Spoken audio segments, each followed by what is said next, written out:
BNP challenge নিতে জানে, challenge গ্রহণ করতে জানে, চ্যালেঞ্জ বাস্তবায়ন করতে জানে।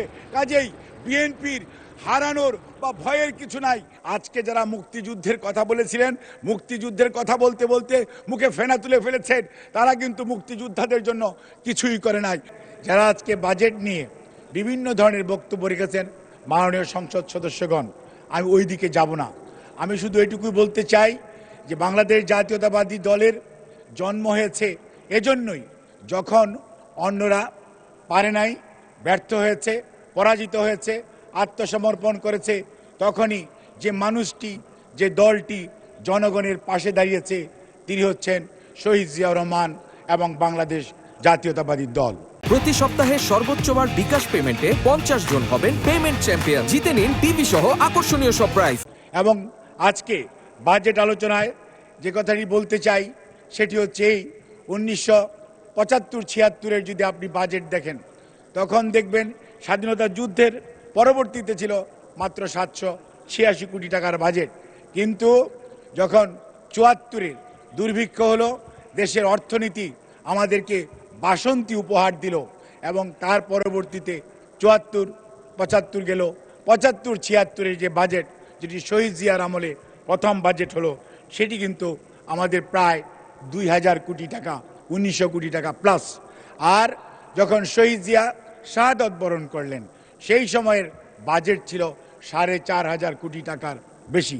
অর্থাৎ যে কথাটি বলতে চাই, যখন ওই সময়েও কম্বল চোর বলেন আর রিলিফ চোর বলেন, ওনারা যখন দেশের অর্থনীতিকে ফোকলা করে দিয়েছিল, উপহার দিয়েছিল বাসন্তী আর দুর্ভিক্ষ আর লঙ্গরখানা, সেই সময়ও কিন্তু বিএনপি সামনে গিয়ে এসেছিল, জনগণের পাশে দাঁড়িয়েছিল।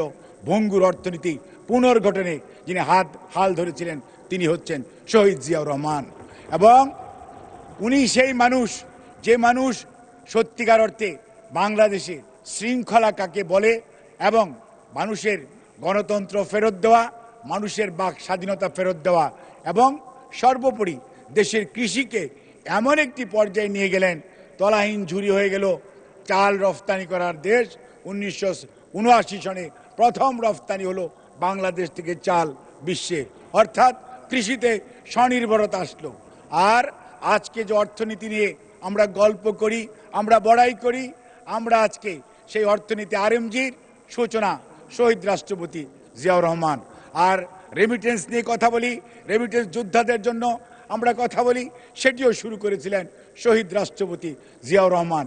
যে 3টি পিলারের উপর বাংলাদেশের অর্থনীতি বর্তমানে দাঁড়িয়ে আছে। প্রতি সপ্তাহে সর্বোচ্চবার বিকাশ পেমেন্টে 50 জন হবেন পেমেন্ট চ্যাম্পিয়ন। জিতে নিন টিভি সহ আকর্ষণীয় সব প্রাইজ। তারই ধারাবাহিকতায় দেশনেত্রী বেগম খালেদা জিয়া 9 বৎসর আন্দোলন সংগ্রাম করেছেন স্বৈরাচার বিরোধী, এবং তার পরবর্তীতে 91 জাতীয় নির্বাচনে এদেশের মানুষ ওনার উপর আস্থা রেখেছে, বিএনপির উপর আস্থা রেখেছে। এবং এমন একটি সময় যখন স্বৈরাচার বাংলাদেশের প্রত্যেকটি প্রতিষ্ঠানকে ধ্বংস করে দিয়েছিল, সেই সময় বেগম খালেদা জিয়া অর্থাৎ আমাদের দেশনেত্রী, গণতন্ত্রের মা, ওই সময় দায়িত্ব নেওয়ার পরে উনি যখন বাজেট করেছিলেন 91-92 অর্থ বৎসরে, সেই বাজেট ছিল প্রায় 19,500 কোটি টাকার বাজেট। অর্থাৎ এরশাদের আমলের লাস্ট বাজেট ছিল 15,500 কোটি টাকার বাজেট। কিন্তু দেশনেত্রী বেগম খালেদা জিয়া তৎকালীন অর্থমন্ত্রী ছিলেন মরহুম এম সাইফুর রহমান, এবং উনি যখন ভ্যাটের ঘোষণা দিলেন, তখন আজকের বিরোধী দল, তৎকালীন বিরোধী দল সবাই মিলে, আপনাদের মনে থাকার কথা, ভ্যাটের বিরুদ্ধে আন্দোলন হয়েছিল। কিন্তু আজকে প্রমাণিত যে ভ্যাট এমন একটি বিষয় বাংলাদেশের অর্থনীতিকে সত্যিকার অর্থে এটি আজকে একটি সুদৃঢ় অবস্থানে নিয়েছে। অর্থাৎ ওই সময়কার সিদ্ধান্ত। তার পরবর্তীতে যখন আপনার আবারও খালেদা জিয়া আপনার প্রধানমন্ত্রী হিসেবে দায়িত্ব পালন করেছেন, উনি এই দেশের নারী শিক্ষা বলেন অথবা মানুষ বিনা পয়সায় শিক্ষা বলেন, আজকের নারী বিষয়ক বলেন, শিশু বিষয়ক বলেন, মুক্তিযুদ্ধ বিষয়ক মন্ত্রণা বলেন, প্রত্যেকটার পিছনে যে নামটি জড়িত সেটি হচ্ছে বেগম খালেদা জিয়া, বাংলাদেশ জাতীয়তাবাদী দল। অর্থাৎ বিএনপি এমন একটি দল, যেই দল সব সময় মানুষের পাশে থাকে, মানুষের কথা বলে মানুষের দুঃখ দুর্দশা লাঘবে ভূমিকা রাখে এবং তারপরে প্রতি সপ্তাহে সর্বোচ্চবার বিকাশ পেমেন্টে 50 জন হবেন পেমেন্ট চ্যাম্পিয়ন। জিতে নিন টিভি সহ আকর্ষণীয় সব প্রাইজ। পরবর্তীতে আপনি দেখেন বাজেট যখন 2001 বলেন, 2002 বলেন, 2005-06 বলেন, সর্বশেষ 70,000 কোটি টাকার বাজেট দিয়ে গিয়েছেন। আর বিগত স্বৈরাচার অর্থাৎ পলায়নকৃত স্বৈরাচারের 2022-23-এর বাজেট ছিল, যেটা মানে 23-24-এর বাজেট, সেটা ছিল 6 লক্ষ কোটি টাকা প্লাস। আর এই বছর আমাদের যোগ্য অর্থমন্ত্রী জনাব আমির খসরু মাহমুদ চৌধুরী, উনি 9,38,000 কোটি টাকার বাজেট দিয়েছেন। কোন সময়ে?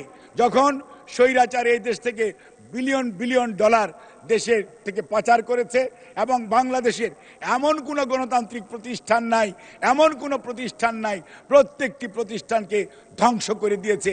ব্যাংকিং খাতকে একদম ফোকলা করে দিয়ে বাংলাদেশ ব্যাংকে লুট করে নিয়ে গেছে। সেই অবস্থায় সেই অর্থনীতি, ভঙ্গুর অর্থনীতির উপর দাঁড়িয়ে আমির খসরু মাহমুদ চৌধুরী, আমাদের নেতা অর্থাৎ সংসদ নেতা জনাব তারেক রহমানের সুনির্দিষ্ট দিক নির্দেশনায় 9,38,000 কোটি টাকার বাজেট ঘোষণা করেছেন। অর্থাৎ বিএনপি চ্যালেঞ্জ নিতে জানে, চ্যালেঞ্জ গ্রহণ করতে জানে, চ্যালেঞ্জ বাস্তবায়ন করতে জানে। কাজেই বিএনপির হারানোর বা ভয়ের কিছু নাই। বিএনপি হচ্ছে এমন একটি রাজনৈতিক দল, যেই রাজনৈতিক দল সত্যিকার অর্থে এদেশের মানুষের পাশে থেকে যুদ্ধ করেছে, লড়াই করেছে, স্বাধীনতা এনে দিয়েছে এবং বাসন্তী তাড়িয়ে এদেশ থেকে আপনার চাল রফতানি করেছে। আজকে আমরা মোটা কাপড় পরি, সেইটি শহীদ রাষ্ট্রপতি জিয়াউর রহমানের যে আরএমজি সেক্টরের এই যে রফতানি, আজকে আমাদের যে অর্থনৈতিক অবস্থা, প্রত্যেকটার পিছনে যেটি জড়িত সেটি হচ্ছে বাংলাদেশ জাতীয়তাবাদী দল। আর বিএনপি তো কাজ করবেই। বিএনপি তো সেই দল, আজকে যারা মুক্তিযুদ্ধের কথা বলেছিলেন, মুক্তিযুদ্ধের কথা বলতে বলতে মুখে ফেনা তুলে ফেলেছেন, তারা কিন্তু মুক্তিযোদ্ধাদের জন্য কিছুই করে নাই। মুক্তিযুদ্ধ বলেন আর মুক্তিযুদ্ধ বিষয়ক মন্ত্রণালয় বলেন আর স্বাধীনতা পুরস্কার বলেন, 21শে পদক বলেন, বাংলা একাডেমি পদক বলেন, প্রত্যেকটার পিছনে শহীদ জিয়াউর রহমান, দেশনেত্রী বেগম খালেদা জিয়া। আজকে নারীর ক্ষমতায়ন বলেন, নারীর অধিকার বলেন, নারীর শিক্ষা বলেন, প্রত্যেকটার পিছনেই দেশনেত্রী বেগম খালেদা জিয়া। অর্থাৎ আমরা যেটি বলতে চাই, বাংলাদেশের যত ভালো কিছু আছে প্রত্যেকটার সাথে জড়িত যেই নাম, সেটি হচ্ছে বেগম খালেদা জিয়া, শহীদ জিয়াউর রহমান এবং বাংলাদেশ জাতীয়তাবাদী দল। আর এই মুহূর্তে যিনি নেতৃত্ব দিচ্ছেন তিনি হচ্ছেন জনাব তারেক রহমান।